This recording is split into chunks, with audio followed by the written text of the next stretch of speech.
Well, we're continuing this morning in our Psalms series, these Psalms that were written during the time of 1 Samuel, especially chapters 19 through 22-ish. And we come to the fourth of these Psalms. There, from what I can tell, at least 7, possibly 8 Psalms that David wrote during this period of 1 Samuel. As we've been making our way through that book, we've paused the narrative to take up these Psalms that David wrote during this time. And one of the reasons that we're doing that is because there is a rawness and a reality that is presented in the Psalms that help us understand some of what is going on in David's heart and soul as he encounters these difficult challenges. You know, it's one thing to read a story and understand what's going on in the story. It's another thing to dive in to how the characters feel about it. And that's one of the reasons we want to look at the Psalms, is because we don't want to just understand what happened to David. We want to understand how he processed it. And because in doing so, we ourselves learn how to process the difficult challenges that we face in our lives as well. You know, one of the things that I love about the Bible, among many things, is that it's so honest about life in a fallen, sinful world. It's true that life in a sinful world can mean that we are victimized.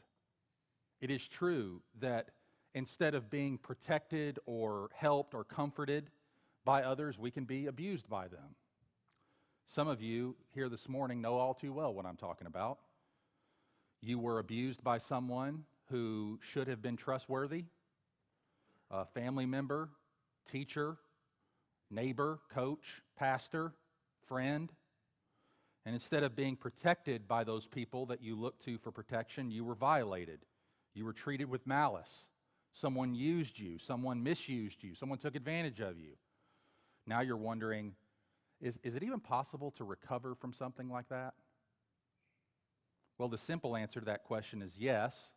Recovery is possible, but you know that you can't just snap your fingers and make everything all better. And the Bible doesn't present healing or recovery that way anyway. You know that pat answers don't help. But here are 2 important truths that you need to keep in mind, and that we all need to keep in mind. You're not alone, and there is hope. Those things don't change. Suffering would push us into ourselves and make us believe that we are the only ones who experience these sorts of things, when the Bible would tell us otherwise. And sometimes the way we respond to that suffering is feeling like that we are all alone and that there's no hope, there's no way out of this. Your recovery will be a process of learning and remembering those 2 truths, not just once, but over and over and over and over again. I am not alone, and there is hope. Think about how bread gets made. It must be kneaded so that the yeast has a chance to work its way through the whole loaf, and that takes time. And so it is with the truth of God's Word. God's Word has to be kneaded over time, kneaded not N-E-E-D-E-D, but of course that's true as well, but kneaded with a K, kneaded into who you are until it begins to work its way into every part of us. And it just takes time. It takes repeated exposure and repeated meditation and repeated prayer, repeated reminders. The damage that we suffer at the hands of others may be done in 1 or 2 terrible moments, and yet the healing and the restoration of those events can take place over a lifetime. They happen at a very human pace, and really it unfolds at your pace. It unfolds as part of your story, and it unfolds over time. You know, one person that has taught me probably more about how to process suffering in the Christian life is the Christian counselor David Powlison, and he's now with the Lord in glory. But he was a Christian counselor, helped to start the Christian Counseling and Education Foundation, CCEF. Some of you know of that ministry, started out of Westminster Theological Seminary. One of the reasons he's taught me so much about suffering is because he's taught me so much about the Psalms. I can hardly read a psalm without wondering what David Powlison, either if he wrote something on it or if he had something to say about it. And so when I came to Psalm 57 this morning, I thought, or this week, I thought, what did David Powlison, I wonder if David Powlison wrote anything on Psalm 57. And sure enough, he did. He hasn't written on every psalm, but he's written on a lot of psalms. And he wrote one of his smaller works on specifically Psalm 55 to 57. And so I consulted that work this morning. And he acknowledges that when he dove into Psalm 57, he encourages us to use these psalms and make them into our own prayer. And here's how he encourages us to do that. He says, start by getting 4 different colored markers and follow 4 strands of thought through the psalm. He says these strands will help us express and redefine the hurtful experiences in our lives. The 4 questions that he poses, that he asks us to use the 4 different colored markers on, are the 4 questions that form the outline of the sermon this morning. What happened to me? How do I feel? What does God say about it? And what does faith look like? What happened? How do I feel? What does God say? And then what would faith respond? What would that look like to respond to what God said? So that's what we're going to do this morning. I'm going to take Pallison's questions and work with you this morning on a workshop for how to think about the suffering and difficulty, especially when it's put on us by the sin of others, how to process that, think about that, work through that in Psalm 57, because that's what's happening to David in these Psalms. So pick your 4 colors. Pick your 4 favorite colors, metaphorically. I'm going to start with red, since red is, in my mind, represents sin and what happens to us. So I'm going to grab my metaphorical red marker, and I want you to take this marker, and I want you to underline the phrases in this psalm that express the sort of thing that happened to David. So you got your red marker in your mind? All right, let's look at the first question, what happened to me? And let's work over this psalm and mark it up in red. Now, David writes Psalm 57 as he wrote a number of these psalms that we've been considering at a significantly low point in his life. Remember the context. King Saul is trying to find him in order to put him to death. And the only reason Saul is trying to kill David is because he is jealous of David, because God has anointed him to be king in Saul's place. And because God is blessing David above Saul. Remember, Saul has slain his thousands, but David his 10,000s. Now, David confessed to his close friend, Saul's son, Jonathan, in 1 Samuel 20, verse 3, an honest, gut-wrenching, heartbreaking statement when he says, there is but a step, Jonathan, between me and death. There is but a step between me and death. So David tried to escape to the Philistines, but he found his life to be in danger among them too. So he has fled in 1 Samuel 22 into a cave. And we are told that that cave is in Adullam. And that cave is designed to protect him, to give him some level of anonymity so that he will not be found out. And from the title at the beginning of Psalm 57, we discovered that this is what David's situation was. We read that it's a miktam, that's probably a musical term, a miktam of David where he fled from Saul in the cave. So 1 Samuel 22 is the backdrop. David's in the wilderness. David has a few hundred men beginning to gather with him, but he's being pursued by 3,000 chosen men and Saul himself. So it's 5-1 against David, and he's trapped in a cave. Now notice how David describes all this in verse 1. How does he say, what language does he use to describe the situation he's experiencing? He uses the phrase, the storms of destruction. You notice that in verse 1? He says, I will take refuge till the storms of destruction pass by. In verse 3, he refers to those who trample on me. We saw something similar in Psalm 56, which we considered a few weeks ago, where David said, be gracious to me, O God, for man tramples on me all day long, an attacker oppresses me. My enemies trample on me all day long, for many attack me proudly. They stir up strife, they lurk, they watch my steps as they have waited for my life. In verse 6, David says, they set a net for my steps. They dug a pit in my way. Storms, trampling, nets, pits. These are the sorts of metaphors that David is using to describe what is happening to him. It's all these images that give us a glimpse into the difficulty that he is facing in his situation.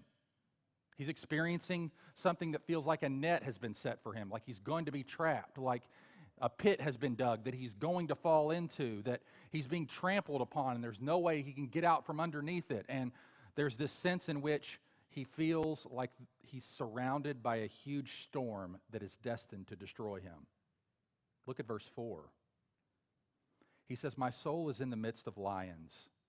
I lie down amid fiery beasts, the children of man whose teeth are spears and arrows, whose tongues are sharp swords." Mark that in red.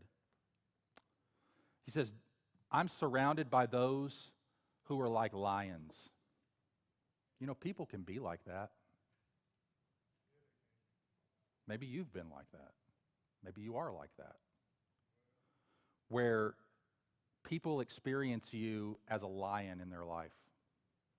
Someone who just seems to want to chew them up all the time. David says, I feel like I'm in the midst of lions. I feel like I lie down and I can feel the breath, their mouth wide open and their teeth on my neck. And notice how he experiences this. He experiences it through their tongue, through what they say about him. You didn't just think you could be a lion by punching people, did you? No, it's the way you use your mouth. It's the way we talk about people and talk to people. And David has been misrepresented, he's been lied about, and people are using their tongues to devour him. He says these lions, these people have teeth like spears and arrows. Isn't that the way the Bible describes the tongue? It's like a sword that pierces. They pierce, they slice, they dice him up at every opportunity. These evil men are pictured as carnivorous beasts. These ruthless soldiers are like lions who utilize, with military effectiveness, the most powerful arsenal in the human person, the tongue. Death and life are in the power of the tongue. Don't give me any of that junk about words will never hurt me. Sticks and stones may break my bones. Yes, they can, and so can words. They can do a whole lot worse than breaking bones. They can kill souls. David acknowledged that. This is what's happening to him. He hasn't been physically attacked yet, but he has had a slew of lies written about him and spoken about him. Saul has drummed up support, claiming David is some sort of insurrectionist who wants to take over the throne by force, and he's convinced a large number of people that David is on a mission to overthrow Saul, when we know from the story that's not what's happened at all. So David has been verbally abused.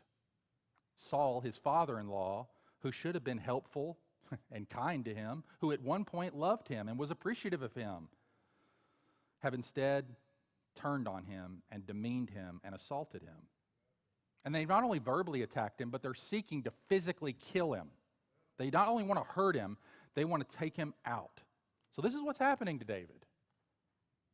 Storms of destruction, trampling, in a pit, set a net, surrounded by lions, people who want to devour him verbally, physically, and in his life. That's the first question. What happened to David? That's what happened to David. Now, secondly, what does it feel like? All right, so put down your red marker. Pick up a blue one.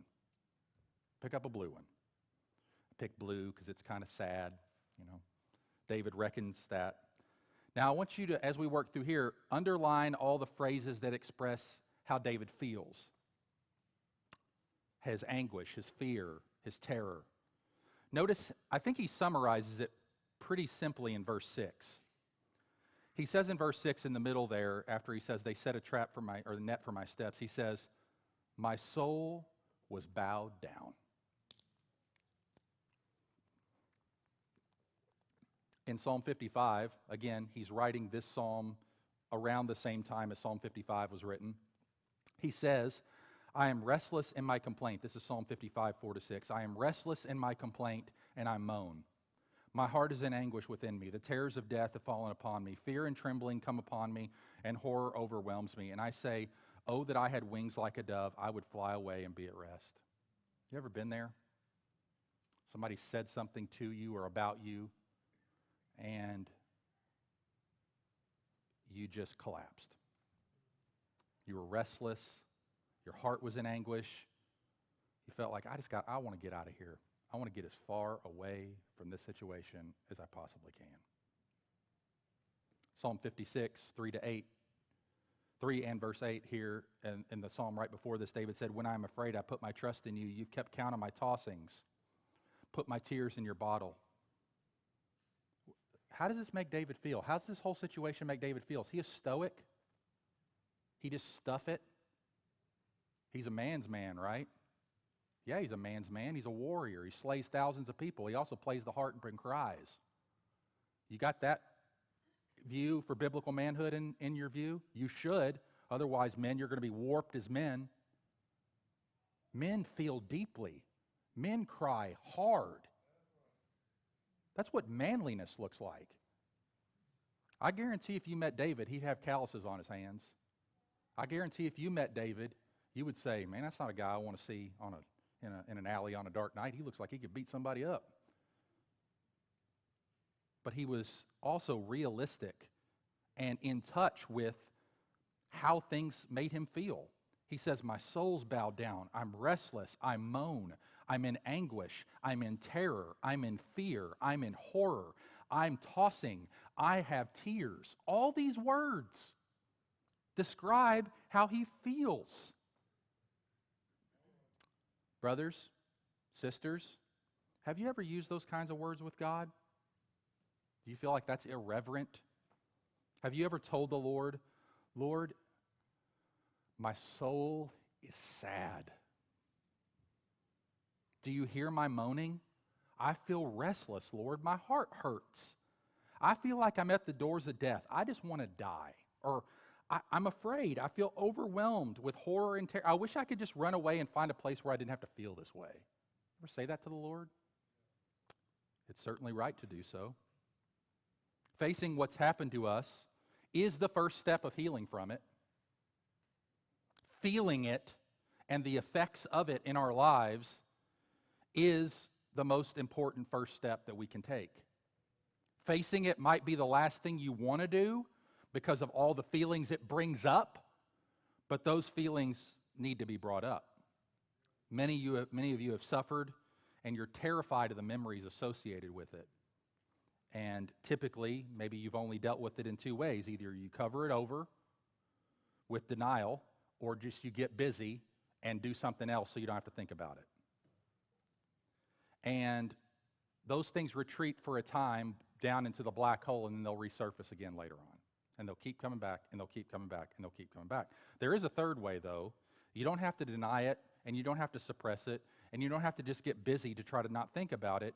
You can learn to hear God's promises, to pour out your heart to God, and you can express those troubles that you were experiencing in a God-honoring and purposeful way.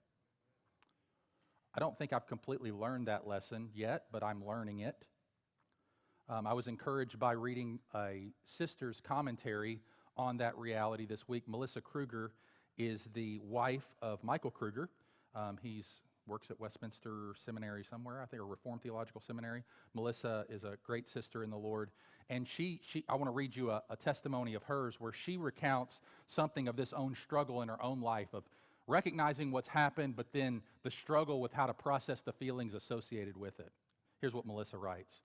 She says, when Paul wrote, I have learned in whatever situation I am to be content, I have pondered these words, longing to share in this secret with Paul, wanting to know Christ in such a way that inner joy abounds whatever the outward circumstance. At times, I wrongly viewed contentment as an emotional evenness that nothing could assuage. You think of contentment like that? Like if I was really content, I wouldn't feel anything. Well, that's not contentment. Melissa says, so when emotions would arise, such as sadness, anger, frustration, or grief, these were signs of my failure. My quest for contentment often led me to try and avoid my emotions. Yet each time I tried to push them down, they would pop back up in another form. In the midst of my inward debate, life kept happening. We suffered a miscarriage. My father had a heart attack and stroke. My mother faced cancer and months of treatment, and a dear friend died after a long fight with breast cancer. Where was I to go with the pain and the loss I was feeling? In my wrestling and thinking, my husband lovingly and faithfully nudged me back into God's Word. Melissa, you need to go to the Psalms. In the Psalms, I learned that sadness and grief were not signs of faithlessness, but part of life in a fallen world. Grief could walk beside joy, and they were not in opposition to one another. Contentment was not an avoidance of emotions, but a God-centered expression of them. The Psalms provided examples of saints who faithfully wrestled with God as they poured out their souls before Him. Their emotions drove them closer to God in a new dependence upon Him. End quote. And may we learn that lesson from our sister Melissa, that she learned from the Apostle Paul, who no doubt learned it from David himself. So that's how David felt about it. All right, put down your blue marker, pick up a yellow. Because I want this to stand out in bold, bright, highlighted colors. Because this makes all the difference. We can't stop in this process. We can't go from, okay, I've recognized what's happened. Okay, I've told God how I feel about it. That's it. No, we're only halfway done. We're only halfway done. What is said about God? What is said about God? So let's use our yellow marker and let's underline what Psalm 57 says about what God is doing. In the midst of all this, what is God doing? What is God doing? Notice verse 1. David says, in the shadow of your wings, I will take refuge till the storms of destruction pass by. That's good news. The NIV says, until the disaster has passed. Isn't it good to remember that this too shall pass? What feels heavy now will one day be lighter. The storms of today eventually give way to the sunshine of tomorrow. And as we sang this morning, the sweeter will be the sunshine because of all the storms we faced. Years ago, Amy Carmichael, missionary, she lived from 1867 to 1951. She wrote the following. She says, I think one of the devil's favorite devices is to try to make us dwell on the hardness of things in general and to make us feel as if they would always go on like this. But they will not. They are shadows that pass. The storms will pass, but God won't. God's not going anywhere. The storms go somewhere. God doesn't go anywhere. And until they do, even if these storms last a lifetime, which they may, God does not promise that they won't, where are we anyway? In the shadow of God's wings. David says, I'm in the shadow of God's wings until the storms of destruction pass by. Do you know how precious that image is? To be in the shadow of God's wings. It's a picture of a mother bird that's hovering over and caring for their young, just as Jesus does for us. I think of what Jesus said in Matthew 23. You know, Matthew 23 is probably Jesus' strongest words he ever spoke on earth. He spends a whole chapter rebuking the Pharisees and their hypocrisy. He calls them, as a prophet, he calls them out for their sin. He speaks in such a way that he knows that everything he says is going to eventually end up getting him in major trouble.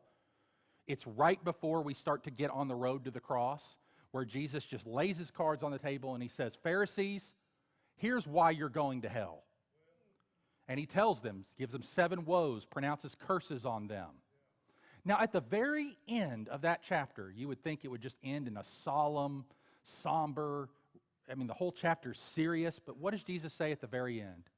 He says, O Jerusalem, Jerusalem, the city that kills the prophets and stones those who are sent to it. How often would I have gathered your children together as a hen gathers her brood under her wings, but you were not willing.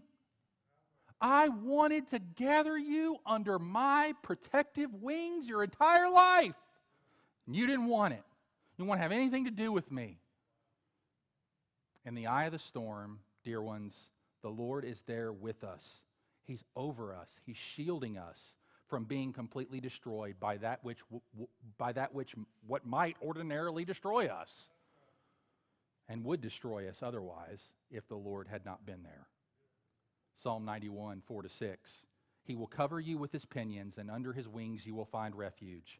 His faithfulness is a shield and buckler. You will not fear the terror of the night, nor the arrow that flies by day, nor the pestilence that stalks in the darkness, nor the destruction that wastes at noonday. Deuteronomy 32:11, like an eagle that stirs up its nest, that flutters over its young, spreading out its wings, catching them, bearing them on its pinions. Now, what's a pinion? We don't use that word very often. I had to look it up. I think I know what a pinion is, but I know what it is in a car, but I don't know what it is on a bird. So the pinion, if you remember, is the wing that works at the widest possible range, that covers the widest possible range and the widest possible abilities and the widest possible conditions. Much like on a car, pinions on birds make steering easier and smooth so that they can glide through the most difficult of winds and hang on and not lose track of where they're going. And this is what God says, that as we take refuge in him, God is sheltering us in the best of all situations. His range of care is the widest possible range. His ability to care for you is at the widest possible ability. The conditions in which you find yourself under the shadow of God's wings is ultimately the safest place to find yourself. Which is why David can say, even though he's hiding in a cave, he's not using the cave as his ultimate refuge. He's using it as an image of his ultimate refuge, which is God himself. David's not trusting in the fact that he's in a cave. Now, that doesn't mean he doesn't go into a cave.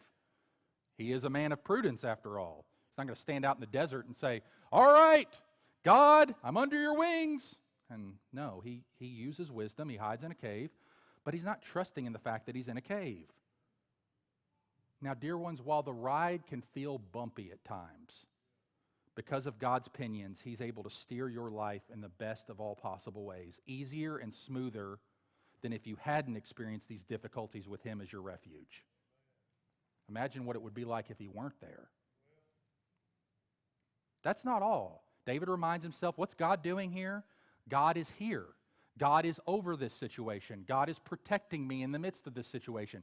God is not absent. He hasn't left the nest to me as a little bird, fend for myself and fall out and die. No, he's there. He's feeding me. He's providing for me. He's hovering over me. And it will pass.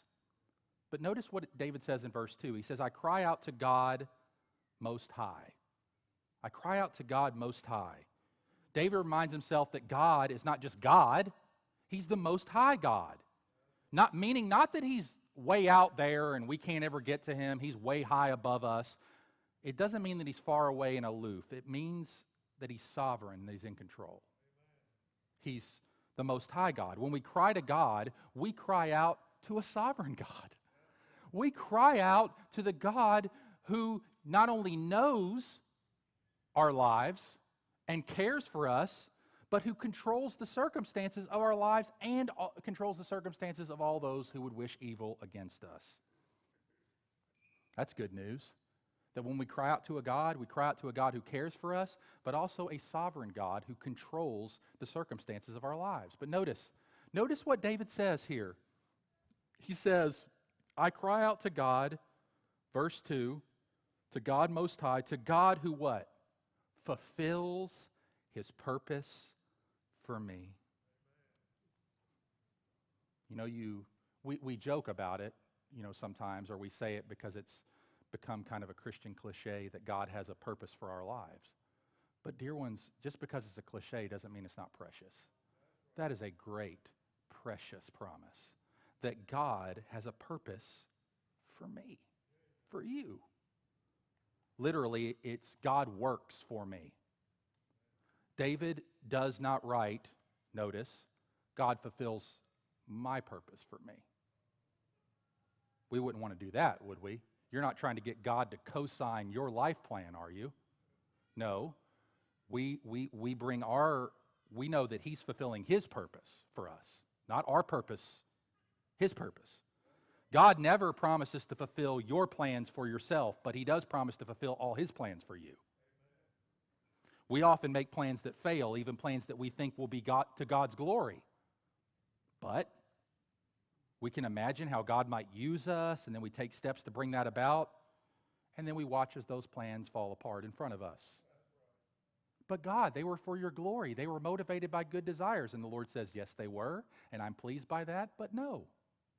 I have a better idea in mind that you don't need to know about right now, but you will be really happy about when you find out in eternity. Lord, we wanted that baby. Why'd you take it away? Lord, we wanted that. That was a good desire. That was a desire you put in our heart.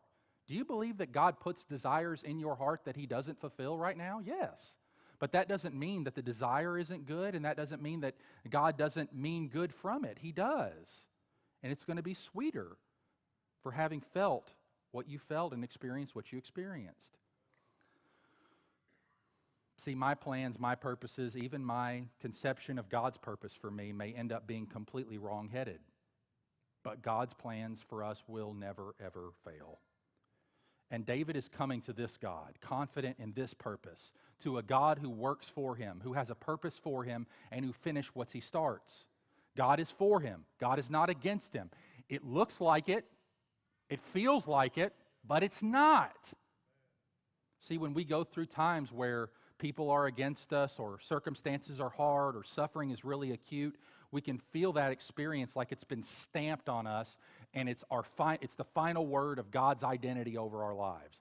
But the truth is that God has already given us a different identity so that we can navigate that storm helpfully, so that we wouldn't look to the storm as the verification for who we are. We look to the storm, we're in trouble. But if we look at who God has made us to be and what he has told us is true, in every trial and loss, my hope is in the cross, where your compassions never fail. Because right now, my life totally doesn't feel like God loves me, but I look at the cross and say, yeah, he does. There's no way he doesn't love me. He's already done the worst. That's why we look to the cross. We look to the cross because life doesn't feel good all the time, and it doesn't feel like God is treating us like he should treat his children. But your identity as God's child is far deeper than anything that's happening to you, no matter what terrible atrocities they may be. Beloved, when we're at our darkest moments, our darkest periods in life, the moments of danger, terror, times when you lose your job, or the moments when you experience heartache in a relationship with your children, or the moment when friends abandon you, or experience trouble in your marriage, or you lose your health, what if these moments weren't accidents? What if these moments weren't moments when God took his eye off of you, but rather moments where God is fulfilling his purpose for you? If he puts you in a cave, there's a reason. If he puts you on a cross and in a tomb, there's a reason. If people hotly pursue you, there's a purpose. If people plot and plan your failure and destruction, you have the promise of his mercy, salvation, covenant faithfulness, and steadfast love. Just think about Joseph in the Bible. I go back to Joseph's story again and again, Genesis 37 to 50. Abuse and betrayal mark his entire life. It's a big part of his story. When he's a teenager, he's sold into slavery by his brothers. He becomes a slave in Egypt. He's falsely accused of rape by his master's wife. He's thrown in prison. Several years in prison, he's released after many well-intended people forgot him. He was released, and eventually he's put in charge, right, of all of Egypt, just under Pharaoh. And at the end of the story, Joseph meets these brothers of his again who abused him and violated him, and instead of taking revenge, he says what David would say, Genesis 50, verse 20, "As for you, you meant evil against me, but God meant it for good, to bring it about that many people should be kept alive as they are today." See, God used the terrible betrayal that Joseph suffered to put him into a position where he could save his family from famine. Joseph did not minimize what happened to him. He said, "You meant it for evil. It was sin. It was wrong." But he had a wider perspective.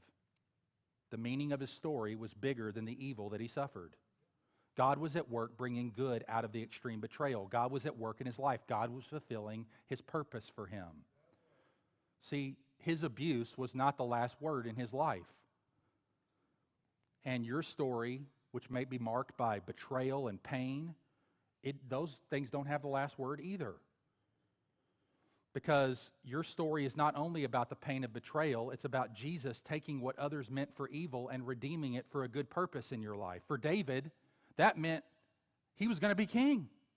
And by becoming king, he would become the ancestor of the coming Messiah, and David's mistakes and sins along the way cannot derail God's plans for him, and that includes all the painful and confusing parts of our own life story as well. See, the story of your life is bigger than your suffering. What happened to you is not the last word on who you are or where your life is going. Now, it's a significant part of your story. You may bear the scars for the rest of your life. You're not the only human who's going to have scars in eternity. There's a God-man who does, and he's not getting rid of them. But they've been redeemed, and he bears them on his glorified body. It's a significant part of your story, but it's not the most significant part of your story. It's only one part of the new story of your life that Jesus is writing. Here's what verse 6 says in Psalm 57. David reminds himself, "They dug a pit in my way, but they have fallen into it themselves," David says. See, ultimately, all of the evil that's intended against you will be used by God for you. And if those who sinned against you don't come to Christ in repentance, they will be judged in all eternity. Their sin will be paid for one way or another, by themselves or by Jesus. And we're good. We want them to be saved, I hope. That would be the merciful heart that Joseph had, that Jesus has to those who sinned against him. We stand ready to receive them back. We don't stiff-arm them. Praise the Lord, Jesus didn't do that to us. Well, we'll see if your repentance is genuine. Until then, 5 years probation, get away from me. You may need to do that with some people, but that doesn't mean your heart towards them is bitter and angry. You may need to set boundaries. Those are fine. But your heart must never be plotting for their demise. Because ultimately, all the evil that God has intended, or that people intended against us, God will be used for good. Joseph said, "You meant it for evil, God meant it for good. Others sin against me will only serve if unrepented of and undealt with by Jesus in a greater sentence of judgment for them. But the very death that they wish to come to you will come upon their own heads," he says in verse 6. They dug the pit, but they're going to fall into it themselves. So that's just some of what God says, and that's enough, I think, to get us through difficulties. God has a purpose for me. I'm under the shadow of his wings. The storms of destruction will pass by. He sends out his steadfast love and faithfulness. But let's conclude with, what does faith say? So let's put down the yellow highlighter and pick up the green marker. And let's underline all the phrases of how we should respond by faith to this. Notice in verse 1, "In you my soul takes refuge. In the shadow of your wings I will take refuge." It's one thing for God to be a refuge. It's another thing for you to go and let him be your refuge. Let him be your place of safety. Let him be your retreat, even in the midst of difficult external circumstances. Derek Kidner, one of my favorite commentators on the Psalms because he's so brief and gets to the point, he says, "As for David's refuge, where most men would have named the cave, David saw beyond it." End quote. Don't stop at the cave as your refuge. Don't let your money be your refuge. Don't let your family be your refuge. Ultimately, let God be your refuge. Ultimately. Notice what he says in verse 2, "I cry out to God." Verse 1, "God, be merciful to me." That's how faith responds. We pray, we cry out to God. We say, "God, be merciful to me." Beloved, God is mindful of your suffering, and he hears your cries. He heard the cry of a child dying of thirst in the desert in Genesis 21. He heard the cries of the Israelites suffering as slaves in Exodus 2, and he hears you. God has much to say to those who have experienced evil at the hands of others. So he has much to say to you. God listens to my cries for help. And here's the good news, is that because we appeal to his mercy, he treats us contra-conditionally to our deservedness. Our deservedness is not a factor in this. We cry out to him to answer not on the basis of who we are or what we deserve, but based on who God is and how he responds to those in distress.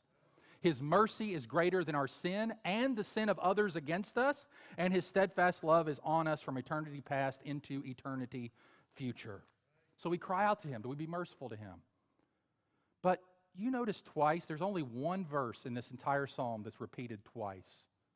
They kind of serve as the bookends of the two sections.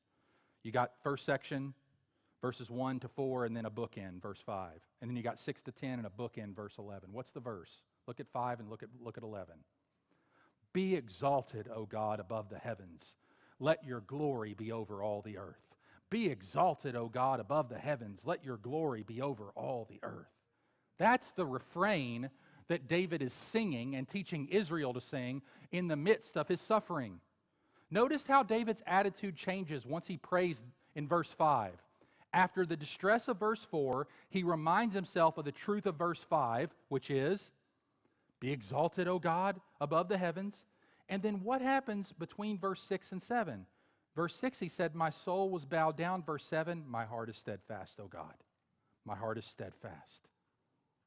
One of the ways that we fight by faith is to get our eyes off of our own lives and what is happening in our world to what will eventually be true in all of God's world. Suffering drives us into ourselves, and we have to push it get out of ourselves.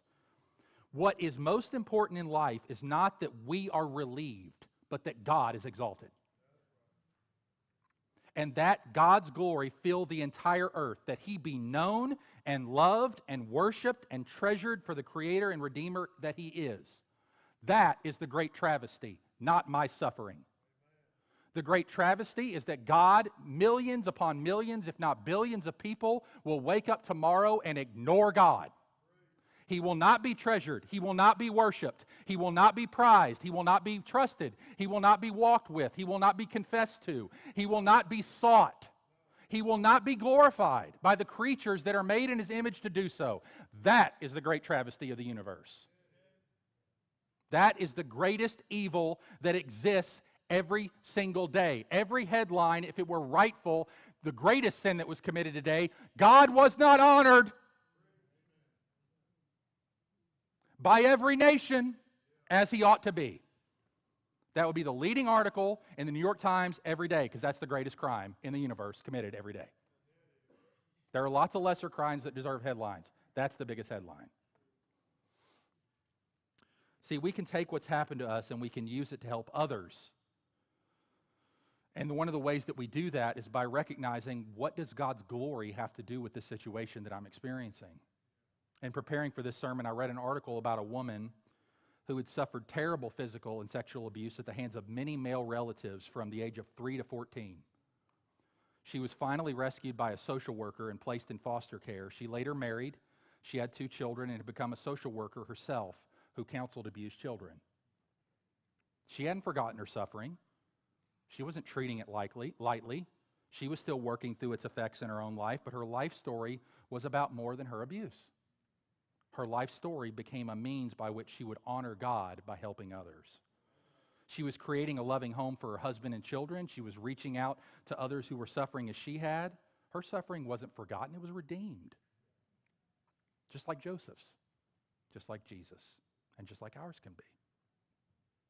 Now let me conclude with verse 3, because this is where our ultimate hope rests. He will send from heaven and save me. He will put to shame he who tramples on me. God will send out his steadfast love and his faithfulness. David believes that help is on the way, that deliverance is coming from heaven. Verse 3 of this psalm is more significant than maybe David even realized at first glance. You see, God did send from heaven and save, didn't he? He will send from heaven and save me. God will send out his steadfast love and his faithfulness. And it was a person. It was himself.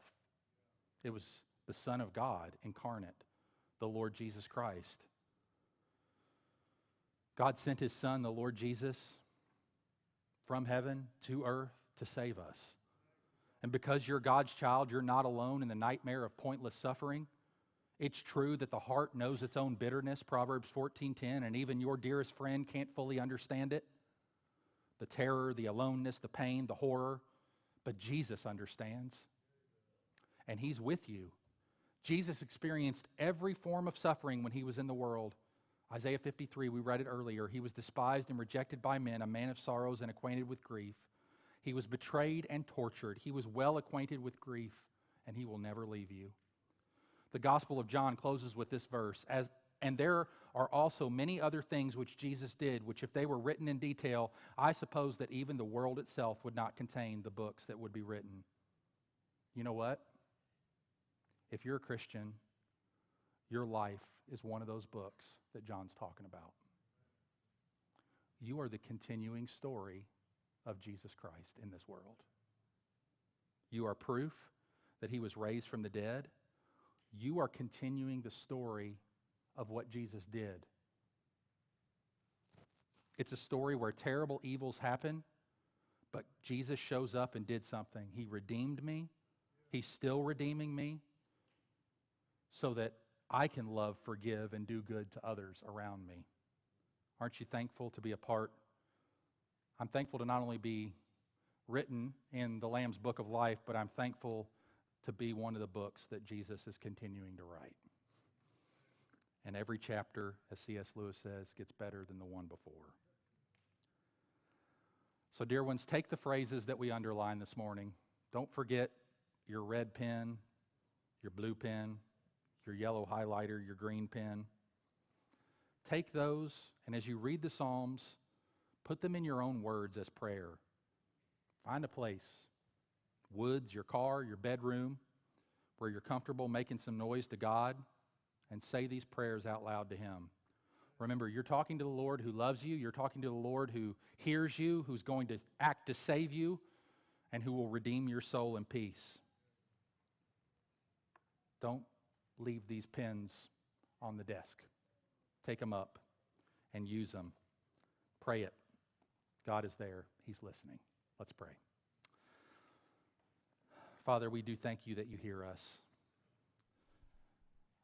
We know that You answer us. You always answer us. It's either a yes, it's either a no, or it's wait. But Lord, You hear our cries, and You answer according to Your wisdom. And we thank You, as one pastor said one time, Lord, if we knew everything You knew, we would ask for whatever You give. We don't know all that You know. And so we trust You, though, because You know far more than we do.